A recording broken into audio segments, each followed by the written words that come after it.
I'd like to call the Village Plan Commission meeting for the Village of Mount Pleasant to order.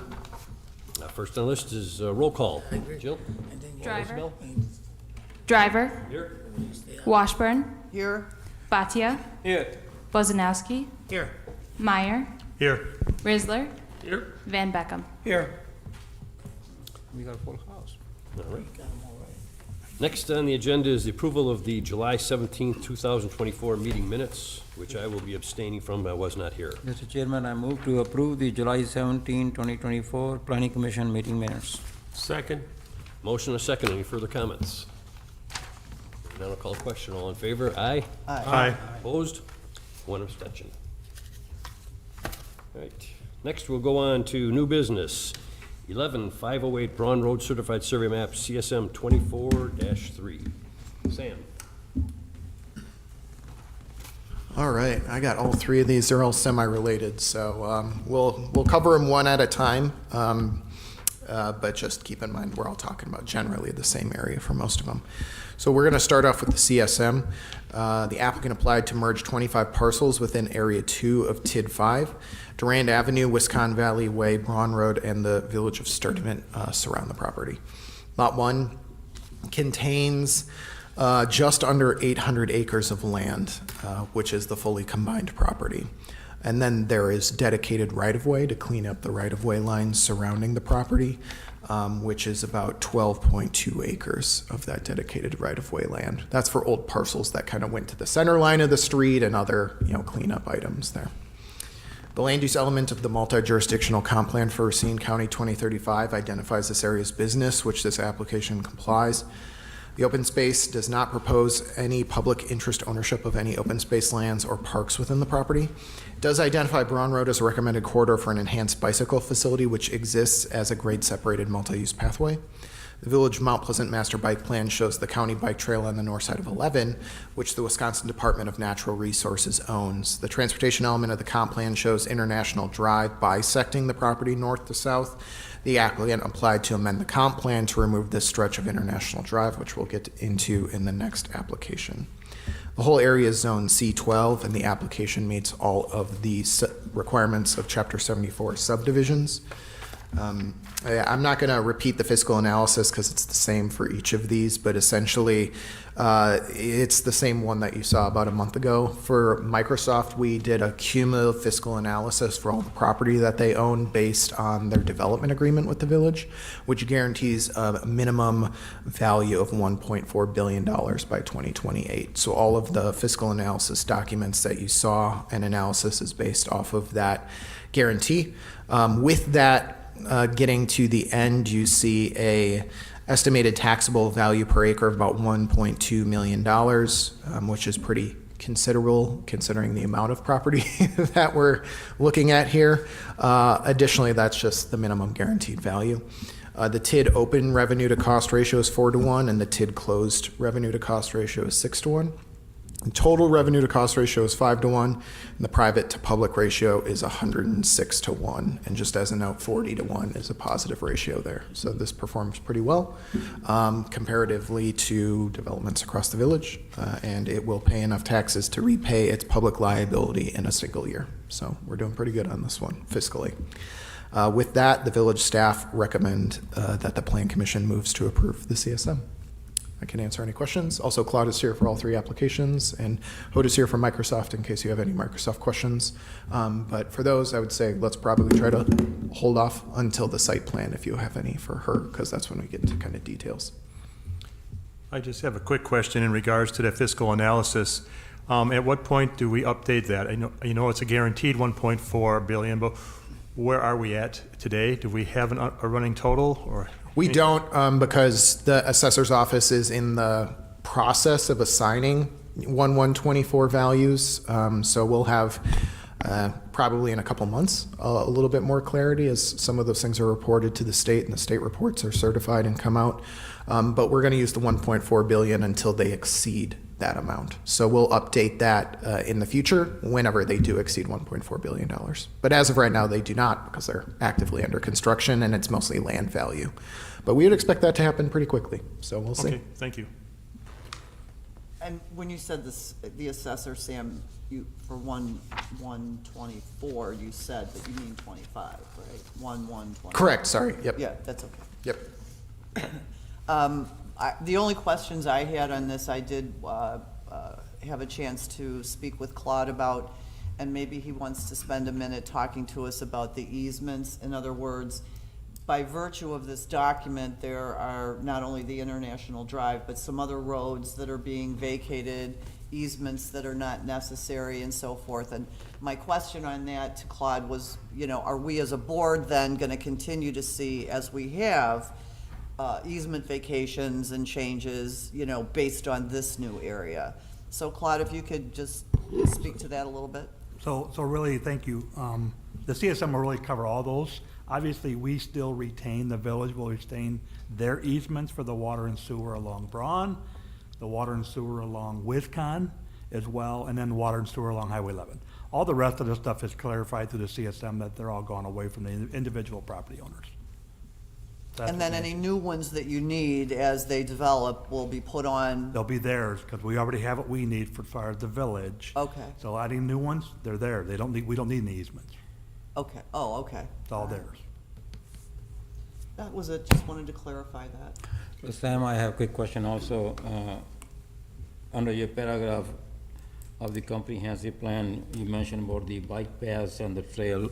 I'm assuming those are going to stay as it is and there's no change expected. Correct, yep. Yeah.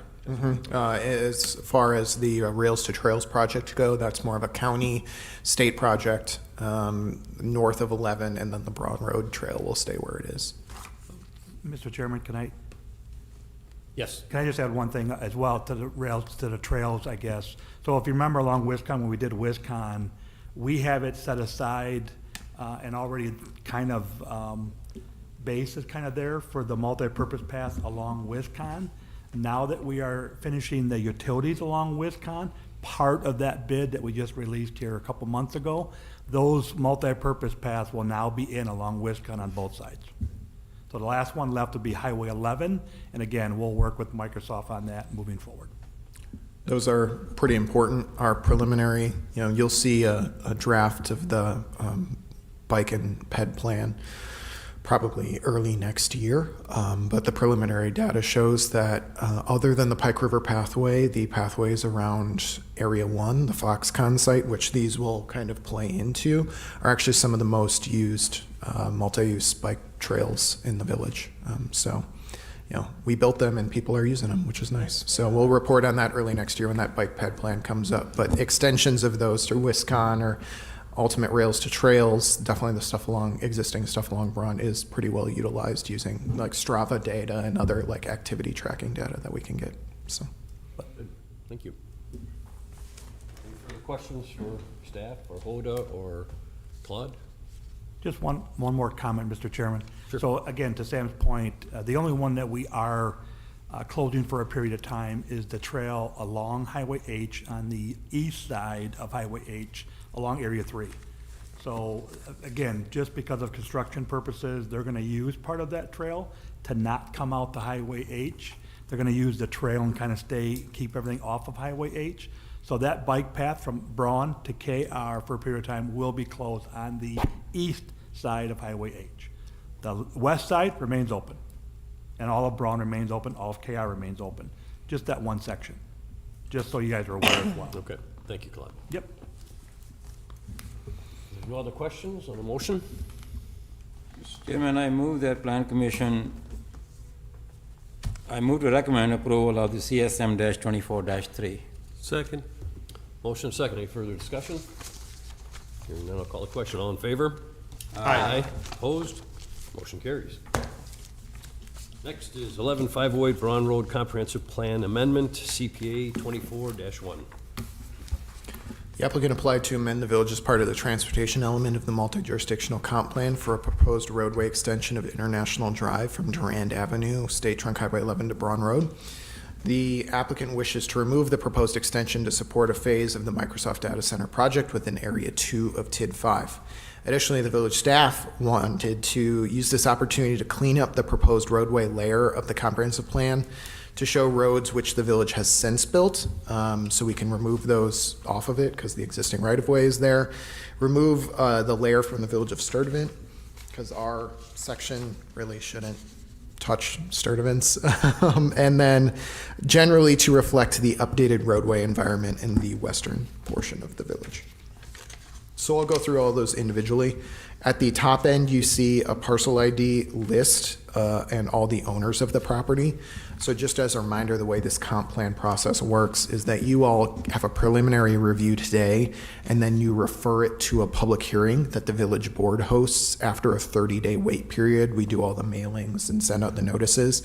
So all these property owners are people who touch the proposed roadway layer that we are modifying in the comp plan. So we will send them notices after today when you move it forward to that public hearing, and then they'll have 30 days to send in their comments or show up at the public hearing in front of the village board to speak on the proposed roads layer.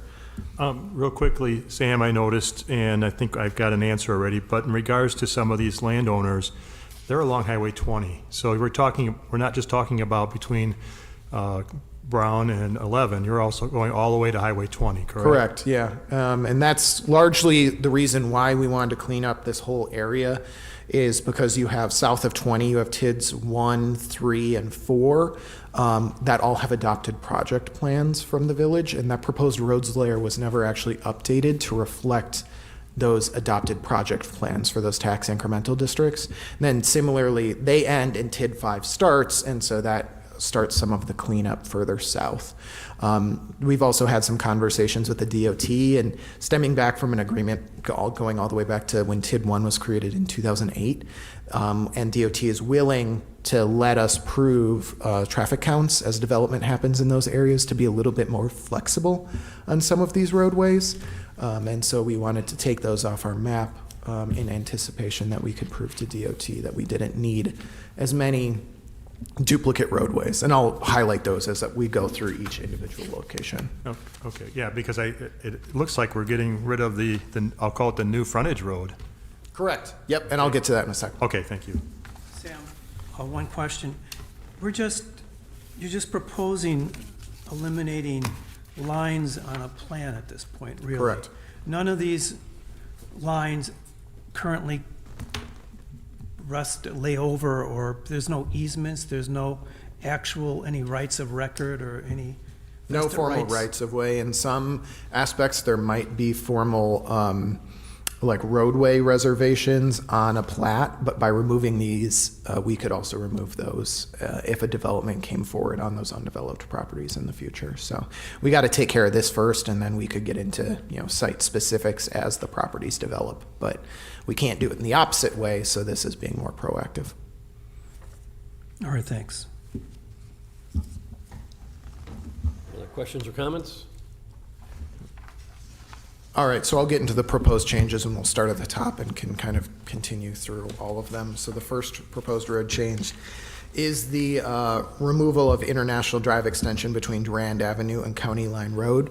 So Microsoft in Area 2 is between 11 and Braun, and then Foxconn's existing site is between Braun and KR. Obviously, the roads in the Foxconn site are built out, and this does not match it. So it's half removing it proactively on Microsoft's request, and the other half is showing removing it because they are not existing through the Foxconn site in Area 1. Figure 2 removes International Drive extension between Louis Sorensen Road and Durand Avenue to reflect the final location of the roadway.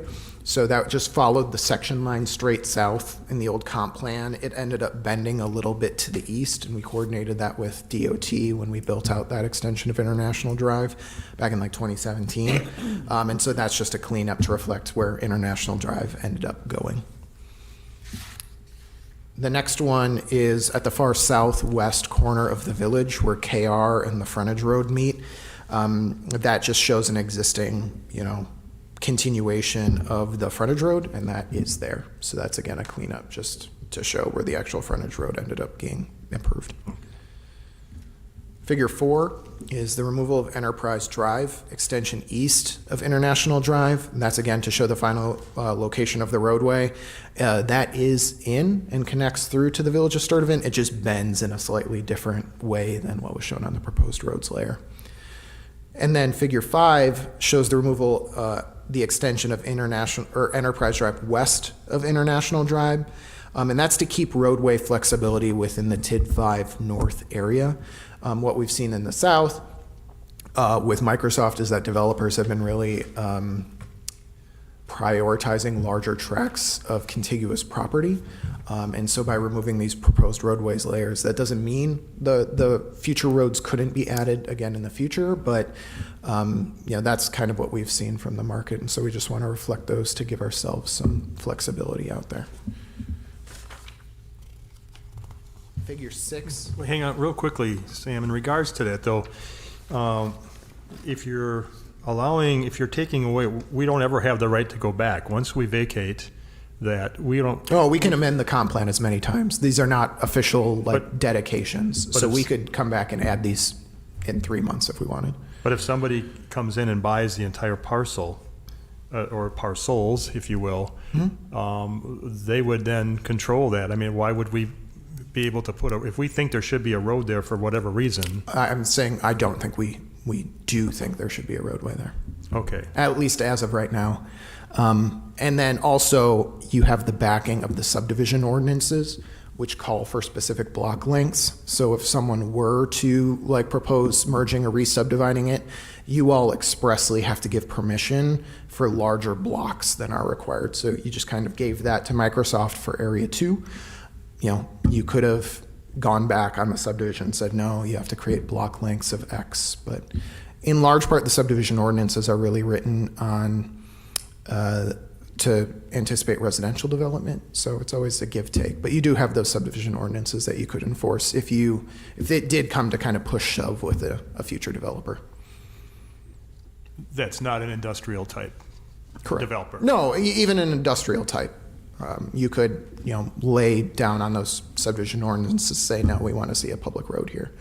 So, To me, Mr. Chairman, if I could, to me, I don't have a problem removing this because as that area develops and the density, and we start to see the densities play a part, then access is always going to be a question under the subdivision ordinance. So in my mind, as these parcels come on for various uses, I could see that roadway or a smaller roadway or one that just branches off from a development to connect. I don't have a problem removing this because I can see that it could be put back in some place in that quadrant in the future based on whatever development and its density and its traffic analysis would mandate. So that's why I don't really think that from a comprehensive, sometimes we put too many roads in the comp plan. We always want connectivity and we always want cross connection. But I think sometimes we try and, this is just a general idea of where we could potentially want to see that connectivity, but depending on how it develops out, it may not be in that location, or it may only be partial roads. yeah, and I can also, see it being very flexible then. I don't want us to get hung up on any one of these individual proposals now. Certainly ask questions, but all you're doing, the action today, is forwarding it to a public hearing. So if the Plan Commission, after that 30 days, hears public testimony, or you all reconsider one of these, you don't have to approve all of them. You could piecemeal out one or another. So if you don't like Figure 5 and say, hey, we want to leave that on there now, but if someone wants to come back to amend it in the future, that's totally fine with us as staff. So just think that over, but you're not making any formal decisions now. You will, when this makes it back to Plan Commission in October, that is a formal approval on your end. So those live and die by your recommendation. So consider them now, ask us any questions in the meantime, and then we can make the final decision when we get there. But that was our preliminary thought, was to add flexibility out on that west side of International Drive. Sam, I have a question. I see in several of these instances, roads were constructed, like in figures 6, 7, and 8, near but not following the comp plan layout. So what sorts of discussions happened at that point in time for these sites where the developer just says, I want to put the road somewhere else, and the village staff said, okay? No, it's not that flippant. I It don't mean is. to be flippant, but I mean, I'm just curious Yeah. what the conversation was. It's when you get into the fine engineering of the roadway. Oftentimes, there's grading, environmental, stormwater issues that dictate where that roadway goes and how it connects. Sometimes in here, we have both county and state road partners as well, and sometimes they have opinions on where allowed connections can and can't go. And then it also depends on the site plan the developers are proposing. Sometimes they want to preserve a slightly larger parcel on the north half and a smaller one on the south half, for example, or, you know, whatever, depending on their site plans. Ultimately, we tell them, you know, the comp plan assumes that a connection takes place, but because it's such a high-level document, and really is just lines on a map, we do try to work with them to accomplish the connections while working with them on the location. So, but I'd say 90% of it is actually just the fine engineering of where a roadway can be built easily. So I guess in summary, then, if the developer or the owner has a good reason to put the road someplace else, and that still accomplishes whatever the village wants in terms of connectivity, the staff can then say, bless that location. Yes, and it's not just, you know, us as planning staff. You know, new roadway plans go through Public Works and Engineering. They review all those plans. And the site plans come here on occasion, too. Exactly, Okay. and most of the time when we're dedicating public rights of way for new roads, it's through a CSM document, so you are reviewing those, and the village board is reviewing those as well. So there's kind of a variety of layers, but yeah. That happens sometimes just because this proposed roads layer was drawn in like 2008, and a lot of site conditions change. Wetland delineations are only good for 5 years, so wetlands grow and shrink based on if a farm tile is busted or not, and, you know, stuff like that over time. ATC or other utility partners will come in and lay power lines or, you know, gas lines or things that then affect where, you know, public roads can go that weren't anticipated or didn't exist in 2008. So a lot changes. We try to stay flexible while still providing connectivity where it makes sense, and then removing it from the map where we don't think it makes sense, or we want to stay a little bit more flexible.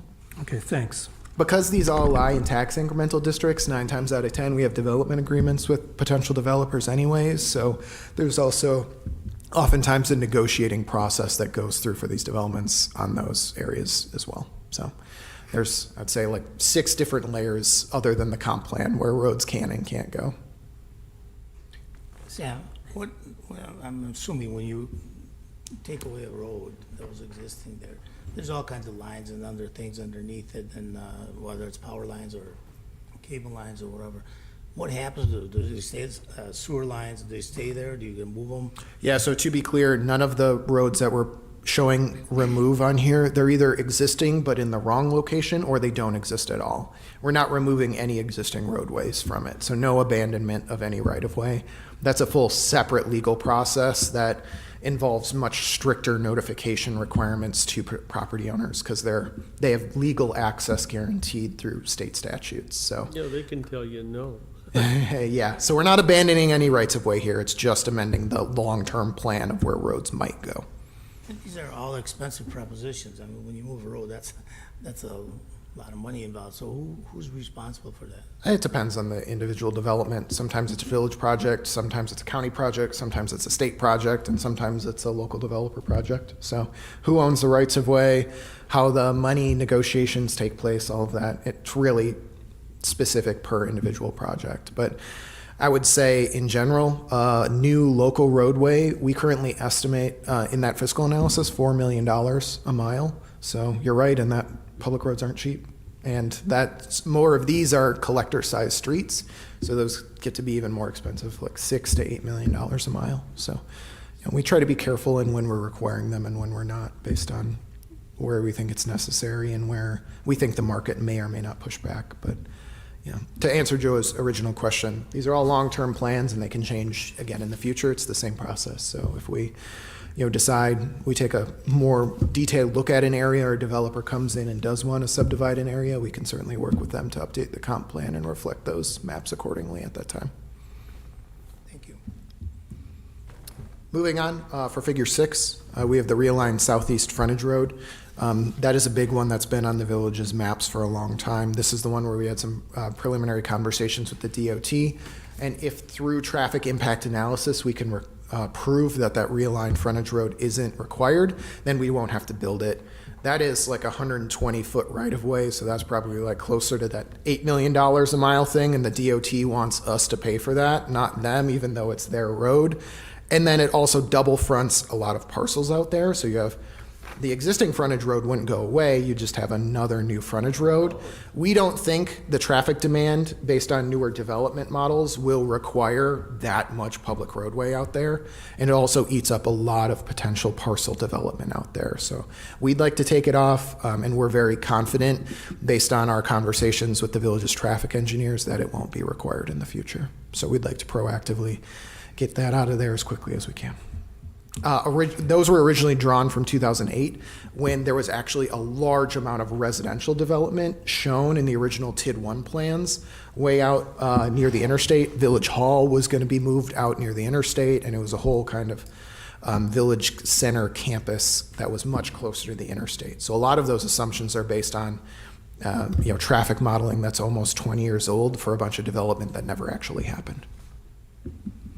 So you said the DOT is on board with this? They're open to amending some of our existing agreements if the traffic counts can prove it. So we'll have to, when the site developments actually happen out there, we'll have to do the finalize those traffic counts and re-give them to the DOT, but based on our assumptions of more modern developments and the density that's existing out there, they have said they are open to the idea that some of those might not be required. They'll never give you a hard answer until it's like right at the end, but we've gotten them to say as much as they will. Okay. For figure 7, we have removing the extension of Nations Drive, and that's across just the MLG property in TID 4. And that's just to show if that realigned frontage road doesn't exist, that future extension wouldn't be needed.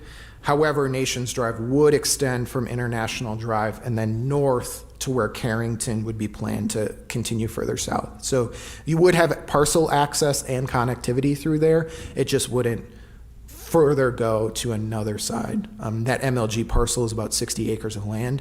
By removing those two roadway connections, we can probably give them back a good 5 acres of property to develop, which is nice.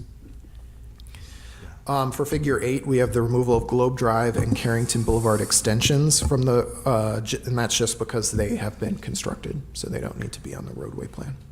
Sam, on the figure 8, you said that we are not removing an existing road, but this is the Globe Drive is the existing road. Yeah, so we're removing the proposed roads note from the comp plan because those roads are existing in place. So the roadways will stay there. Yeah. We just don't need to show that they're proposed anymore because they exist.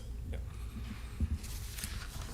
For figure 9, we have an amendment. This is in relation to TID 3 to more closely reflect the project plan for TID 3. So we have removing or moving, either way you want to say it, Meridian Drive was actually a little bit further north for where it ended up being constructed.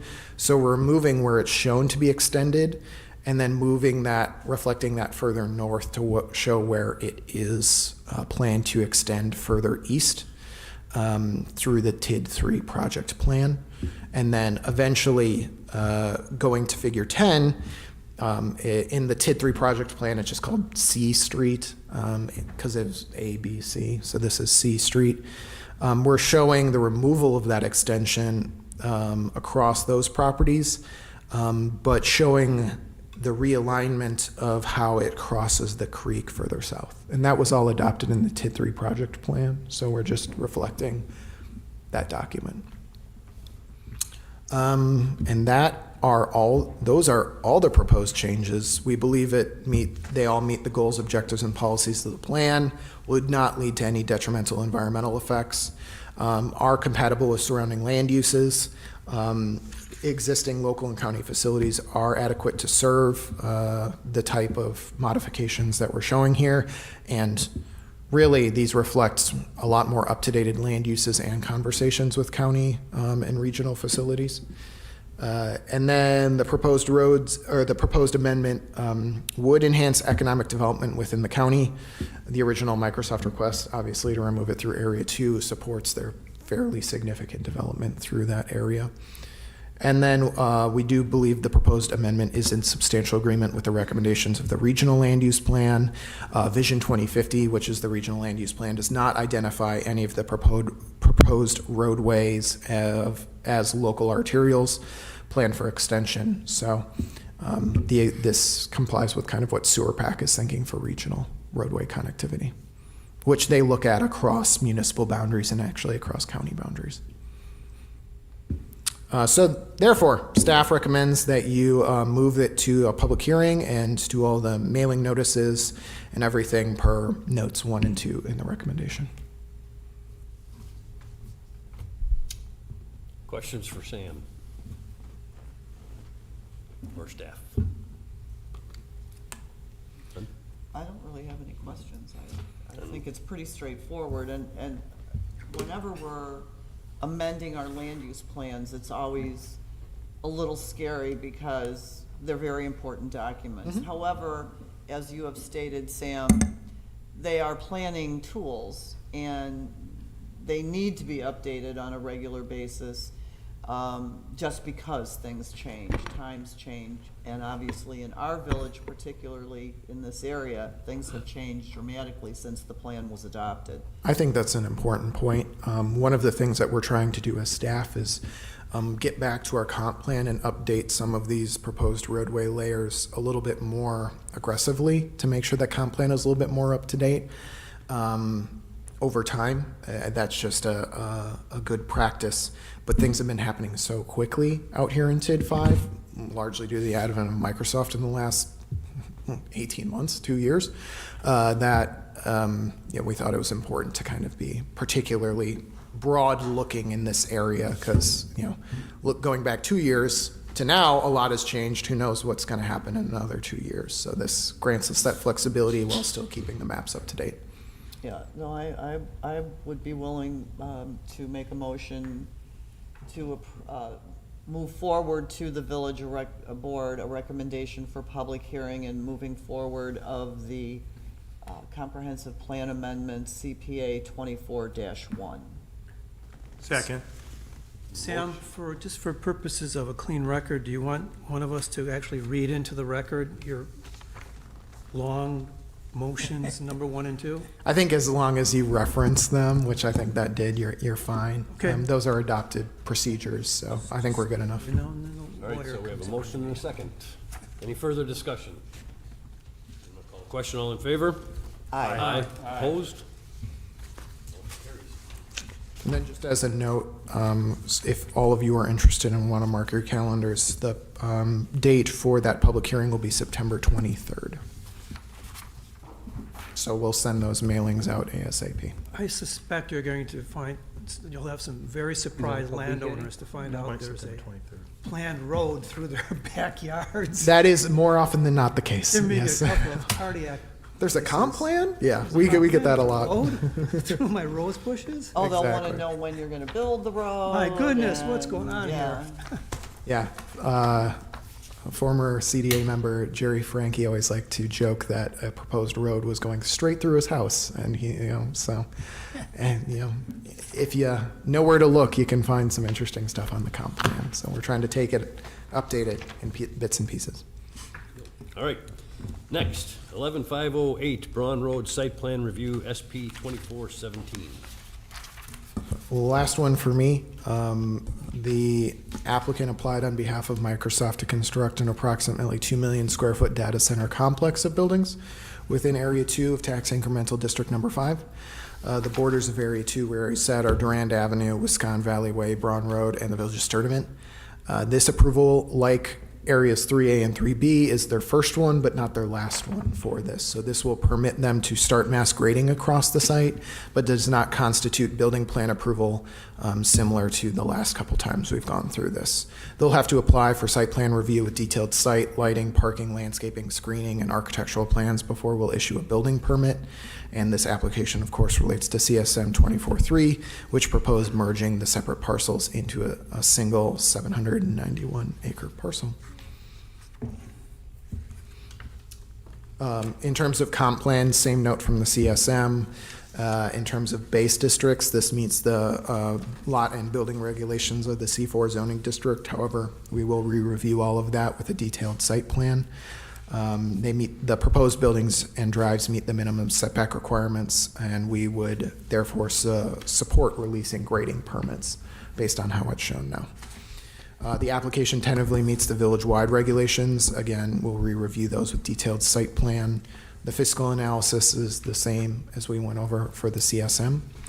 And the staff have no other additional considerations. So we'd recommend that you recommend approval to the village board. Remember, this site plan, because it's in area 2 of TID 5, will go to the village board, subject to the single condition, that is, the applicant will need to file detailed site plans before we'll issue building permits. So with that, I can answer any high-level questions. You can see the map on your screen. Hoda and Claude are here if you have any detailed questions for them, but in large part, you know, not dissimilar from areas 3A and 3B, just on a much larger contiguous parcel. But same types of development, same things you can expect to see in the detailed site plan, including screening walls, pretty significant landscaping buffers. The buildings will be multi-story, and pretty significant utility yards and utility underground structures throughout a large portion of the site. There is an environmental area on the west side that is kind of the very north end of the Des Plaines, kind of a creek as it stands now, or more or less a farm ditch, really. That area does have a 300-foot buffer, 150 on either side, which they're staying away from, and then their stormwater ponds are kind of tucked in there as well, similar to what they did along the Lamparrot Creek in areas 3A and 3B. So I don't want to be, you know, low key and say more of the same, but it's pretty similar to some stuff you've seen already. So I can answer any questions. Yeah, that was my question in terms of the look of the buildings. I assume it's going to look very similar to the pod you've started, and these are just going to be more sort of pods of, and so now, based on that recent amendment we made to the code, are they going to need as many variances as they needed first time around, Sam, or are some of those now you can go ahead and approve internally? They will not need at least one variance for wall height because they can apply for alternative landscaping and screening compliance. I can't just approve that because it's in TID 5. So that will be, I'll make a note when they do apply for that in the site plan review in the landscaping and screening section and the fences and walls section. So you'll see that when we receive their application, how I've considered that, but they won't need a variance in front of the Board of Appeals for wall heights. If they need any other variances in terms of building design or architectural standards or anything else, that would still go to Board of Appeals. But in terms of the wall height thing that we've talked about multiple times, that we have kind of cleaned up and is a little bit more of a administrative approval through me and then through you and the village board because it's in TID 5. Right, okay. I'm just hoping to save them a couple of trips, you know, that's all, but I understand. We do that- what we can, yeah. Sam, I have kind of it's not directly germane to Microsoft, it's more of a general procedural and legal question on doing these preliminary site plan. I realize that you've got all these conditions, they've got to come back for various things. However, by approving this, just like it would be for any other person who came with one of these preliminary site plans, aren't we, in essence, creating some vested legal rights in them? I mean, if they came back in 6 months and said, we want to build exactly what's shown on these site plans, they would have a legal right to do so without any additional conditions or limitations placed upon them. That's correct? why we have the condition that they need to come back for detailed site plan, particularly that, to not vest too many rights in them without that condition noted on their approval. But also, this is, the way the zoning code works is that we can't release, the planners can't sign off on a building permit until someone submits a site plan. But because it's almost 800 acres of land, or even in areas 3A and 3B, you're looking at, multiple hundreds of acres of land down there, north of 100 acres for even just the development sites, let alone the entire parcels are close to 300 acres of land. The grading takes so long that to hold them up and require detailed building plan review at that time doesn't let them kind of get underway. And so the only permits they're actually issued to vest true vested rights are those grading permits. They get more vested rights when they get building permits. Zoning approvals are some legal ability, but most courts interpret that zoning things can change. Until you get a building permit, you don't have true vested rights in a project. And I fully understand why Microsoft is coming in with this before they do all their grading. And I understand why, you're trying to accommodate that. So I guess the lawyer in me just can imagine a circumstance where down the road, some developer says, I got this preliminary site plan, I'm gonna build it, and I've got the right to do it. Your conditions be damned. I don't see that happening here because of the nature of the beast, but I'm just curious about that. Yeah, so we have that condition. Then also, this is, we would certainly consider that if anyone else asked. Microsoft was courteous enough to ask about this permitting timeline before we started 3B, over a year ago. But for a smaller site, we'd likely be inclined to not approve that request. Just because if it's a 5-acre site, you can get all your stuff together. But if, it's a 800-acre site, it's kind of different. We did this originally with Foxconn back in 2017, 2018. So a lot of that process kind of started with them, just again, due to the parcel sizes and needing to dig stormwater ponds and stuff. It's so much earthwork on the front end, just to stabilize construction site, that this actually makes sense for everyone involved, the village included. All right, thanks. Does that grading permit also cover those wetlands or the development of the water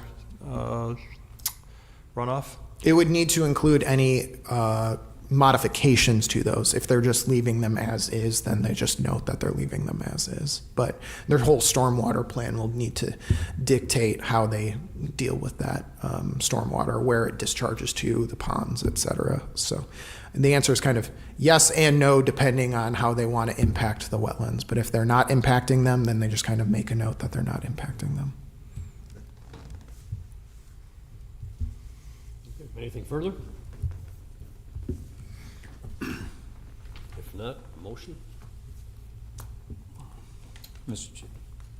Chairman, I move to approve the Brown Road Site Plan Review SP-24-17 as presented. Subject to the conditions. Subject to the condition, The condition applied by the planner. That's what I meant by as presented. Yes, sir. Okay, we have a motion and a second. Second. Second, okay. Any further discussion, questions? Hearing none. Call the question, all in favor? Aye. Aye. Opposed? Motion carries. I have a hard out. We'll get you done. I think so. That's why I haven't been. All right. Next on the agenda, George. Thank you, Hoda. Thank you, thank you, Claude.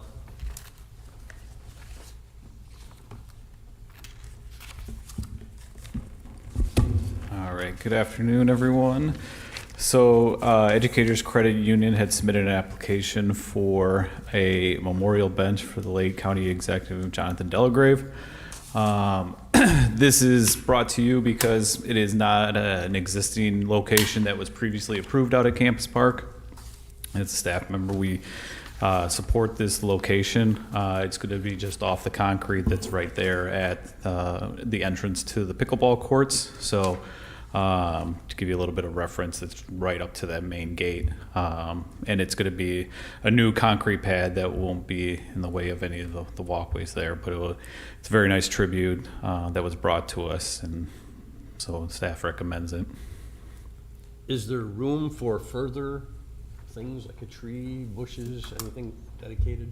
Oh, yeah. Yeah, this is... In that area, right there. Correct, yes. Yeah, there would be. Okay. Yep, it could be, it could even be set up similar to kind of how those art walks are in the park, where there's kind of like a semicircle of plantings. We could do something similar to that around it with a planting bed. So yeah, there would be an opportunity in this particular location for something like that. As part of the master plan, it's not a location where there was anything planned. This is on the west side of the courts, where on the east side that was planned for potential expansion. So Okay. It's great. Yeah, I think it's great too. I wonder what not having hung around it with Jonathan other than for business, the hang loose must have some meaning. Did they explain that at all? I did not. So unfortunately I can't. I'm not sure. Is that what that gesture is that he always makes in the pictures? Is that a hang loose? That is, but yeah. That's hang loose. That's hang loose? Okay. So that, and he's, in any of his photographs that you see, he's, Oh, okay. he's. He's hanging loose. He's hanging loose, yeah. Okay. I'm thrilled. I think that's awesome of educators. I can see where we'll have more opportunities, not only here, but throughout the county. So I'll make a motion to approve the bench donation application. Did you need us to approve it, George? or Yes, was you did. this- Yes. Okay. Yep. Since this is a new location that wasn't part of a previously approved location in that park. Second. Motion and second. Any further discussion? Hearing none, I'll call a question. All in favor? Aye. Opposed? Motion carries. Yes. Next, George, Parks and Rec report. Yeah, so we've been trying to come back on a quarterly basis. We're a month behind from the second quarter, but it actually times well for us because our summer has wrapped up with a lot of our recreation programming, and we're in like the final stretch of our picnic permitting for the summer. So just a couple photos to start off. I want to note the turtle that you see was located on phase 1 of the Pike River Pathway. A resident had taken a picture of that and sent it to us. When then I worked with Alice Thompson on providing chicken wire to preserve all of the eggs that were being laid and to protect it from predators. So if you happen to walk throughout the pathway, you'll see 3 to 4 locations with a little bit of signage to explain what those are, and just trying to do a little bit of help with nature out there. So first thing, just wanted to kind of highlight our recreation programs. We had a boom in our playgrounds program compared to previously. We had so many registrations that we ended up opening up an additional site in the morning out at Campus Park that wasn't previously planned. And so we saw a significant increase across all ages. We now will be further expanding because, as we've learned throughout the summer, we filled based on staffing and they were signing up late, so we couldn't bring in any additional staff, but we know that there still is a demand for additional services, especially in the morning. So we'll see 2 sites at campus instead of just the one that we pulled together last minute just to accommodate a large wait list. Our sand volleyball numbers stayed fairly similar, and then we had an increase in kickball. Those are fluid. You'll see from year after year. We'll do a little bit more comprehensive report at the end of the year, and you can kind of see those trends, but they're really ebbs and flows depending on the year. And then again, same thing with our softball and t-ball program. So you see a large bump in the 6 to 8. When you look at t-balls, 4 to 5 year olds at 127, you can see a lot of those graduated out into the new program, which is why that number seems to be higher versus the others. And the same thing when you look at the 9 to 11 being at 67 and 23, and then we go up to 61 and 12 to 14. So there, again, we're still happy with the trend overall. I think there's two people more than the previous year for softball. a little bit decline in T-ball, but that was outlier year in 23 when compared to others. So whether big birth year or whatever it might be, you know. So That's had a lot of rainy days, I'm sure that had effect on it too. so this is participation numbers. So yeah, so we weather was not ideal for. We had one night in particular that got hit more than others, but we made them up with double headers and different things to. be George, out what there, happened to boys softball? So mean, yeah, no- it's actually co-ed. I apologize. It's all co-ed now. So we put the numbers together because we weren't getting enough boys. Really? Yeah, and so the trend that we are seeing is around 8 to 9 years old. They're moving on to baseball, strictly baseball, because this is your slow pitch traditional softball. So we have started conversations with some of the players in Racine County baseball to see if we want to start offering teams at that lower level, because our fields can accommodate baseball up to 10 years old. That way we would retain those boys who are playing T-ball with us but are choosing to go elsewhere for their coach pitch, because they start as young as 7 to 8 years old. I'm one of those parents. I coached out in Yorkville for my 8-year-old. So, you know, it's just a trend that we have noticed over the course of the year. So there still is that need, which is why we offer it as co-ed. But we can give, and again, I'll have even more details on the breakdown at the end of the year of we pull reports on residency versus non-resident, male, female registration, and all of that. So if you guys are interested in that information, I'd be more than happy to present it at the end of the year for you too. So George, are you saying that it's co-ed all the way up to age 18 then? Just 15 to 18 is girls. Okay. So, yep. Yeah.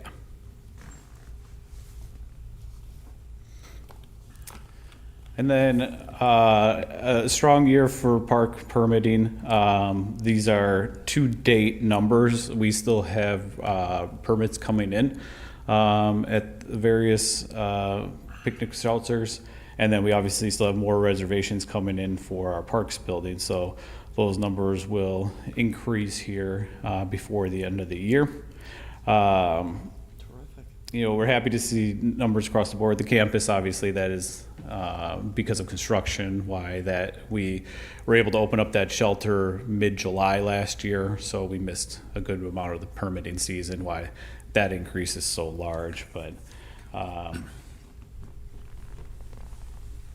any questions about any of those numbers? Well, you're doing a great job, George. I don't really have any questions other than keep going.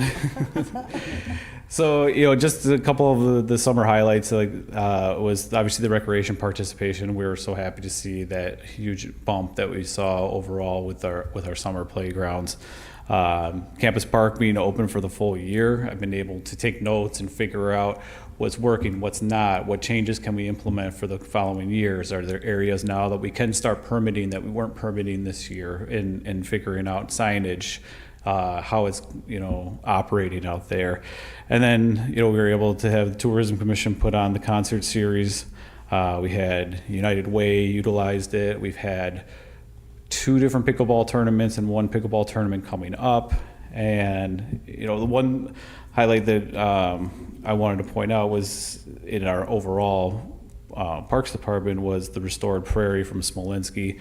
Those trustees received an email from Dave Giordano about the progress that was made. So this picture highlights that restored prairie that had begun, I think 2016 is when it was first brought, is what I think, and then the grant a couple of years after that. So to see where we've come and where we're at, it's quite an amazing feat. So if you have a chance to get out there and you're not familiar, Smolenski Park, walk past the playgrounds and shelter and across the bridge, and you can, there's mowed grass path back there. You can see the council circle that was built by the Racine County Foundation, Civic Foundation. Yep. So it's a great sight to be seen out there. So. Hey, George, are you happy with how your grass is settled in and grown? I know that was, It is. So we, our ball fields, we had 1 week off before we were able to be out there for a couple of the age groups. That it was as close as we possibly could to get going with no delays. But so the first week we played out at McBride, and then we get out there. So the softball diamonds were happy. The grass out in the Great Lawn we were happy with. It's survived 4 large concerts, some heavy rains, the use of the playgrounds program out there. We will be doing our overseeding and dormant seeding again here in the fall. So the cricket pitch improved with fertilization and various things that we've been doing out there, and we expect that to be fully playable for next year. So we're doing a lot of work around the pathways where we've seen the heavy traffic now too. So starting either this week or next, the little 5-foot swatches that are along the pathways are all going to be aerated and overseeded, just because we see as more heavy trafficked areas that we want to get ahead of here in the fall. good. If I might, George, I understand you've had a couple of, or at least I've heard that there's requests for more pickleball fields. Yes. Courts. I Yep. shouldn't say fields, I should say courts. Yeah, the request for that for lights, they very interesting community, who I hear from probably the most. Yeah, I mean, it is part of the master plan was either to expand additional pickleball or tennis in that location. So We have room for it then? yeah, I think it will become a need. I don't know if it's a need for next year or even the following year, but it could ultimately become a hub for even larger pickleball tournaments when you'd be able to operate 12 courts at one time with lights that would, allow you to from dawn till, 10 p.m. at night. So there could be some potential down the road for that. I know that people that play there, they just love our courts. Mm-hmm. And compared to there's many other courts in the area now, indoor or outdoor, and they just love our courts. Yeah. They really brag about, they really are something, so. Yeah, I take several phone calls, meetings with various people who just want to pick my brain and offer constructive criticism. I'll leave it at that. But yeah, it's a group that they're not afraid to have their voices heard. So, but that's a good thing, right? We want to have the courts being utilized. We want to see. I believe my kids and my wife are currently playing pickleball right now. So it's it's spanning a lot more ages too. So yeah, I mean, I'm always here to listen. So.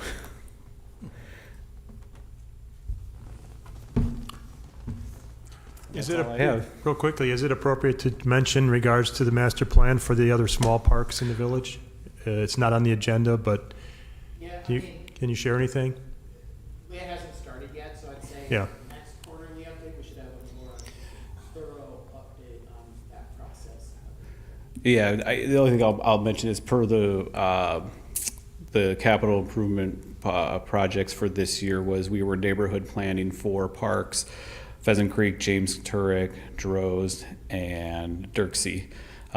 They're all very close to neighborhoods, not a lot of amenities currently in there. So I have a meeting with the architect we selected, MSA, tomorrow, and so we're finalizing our agreement and everything for the calendar of when we'll get started. So yeah, I think at the next quarterly I can provide a more detailed report on that. Perfect. All right. George, we got this a quarter two report and for the parks, so I guess my question would be appropriate for the parks. What are the future plan to open the soccer field and the cricket pad? Next year. Next year? Yep. That's what I thought. But Yeah. So we're doing a lot of work. The main contact from the cricket group I had talked regularly with, that I've now been providing him with updates on where we're at, even the plans that we've got in place. So yeah, that is the plan, is that I'm very optimistic we'll be able to utilize them, but probably late spring. And my next question is actually before the question, my compliments to all of you. And yesterday I talked to Matt Prohaska. The concert was a huge success, super success. Everyone loved in the community. Beyond the Mount Pleasant, you could see last night, there were probably good 500 people, you know, and we lucked out there because all the 4 concerts, the weather was nice, there was no rain, but it was very well received, and a couple of comments from people. Number one, people want to see more of these. I believe what we have is just good, because every 3 weeks, because if you do every week or 2 weeks, then probably the interest will go down. Sure. Anyway, but that's just a feedback. But one of the question that I have been asked at the concert, we have signed no alcohol, beer, or carry-on, and no dogs. But there have been politicians who have been campaigning. They have been going on giving the cards and the pamphlet and campaigning because the election is coming. And a few people, even on the concert one and the last night, came to me and say, you guys have to stop that, because people come here for the entertainment and the recreation, and they don't want to be bombarded by the politics.